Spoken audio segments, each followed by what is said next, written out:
美国高尔夫名将老虎伍兹今天生涯第5度称霸美国名人赛 The Masters， 终结个人11年大赛冠军荒。赛后激动地拥抱儿子，重现22年前与父亲相拥的温馨画面。伍兹 Tiger Woods 最后移动推杆击出搏击，但笃定胜出后，开心做出招牌握拳举臂动作，全场球迷欢声雷动，连连高呼老虎的威名。伍兹继2005年后再度穿上冠军绿夹克。伍兹说：“一整天下来，我就在场上一步一步来。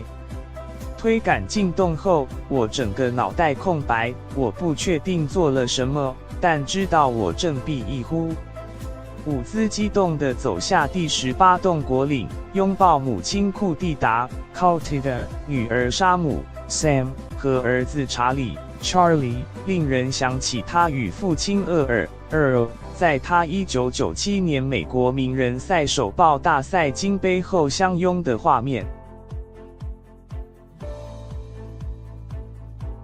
厄尔已经过世，伍兹说：“我的孩子在这里见证，有种回到最初的感动。我爸爸1997年就在这里，而我现在也在这里，成了2个孩子的爸。现在赢得冠军，间隔了22年，真是漫长的时间。经历这一切对我来说很不真实。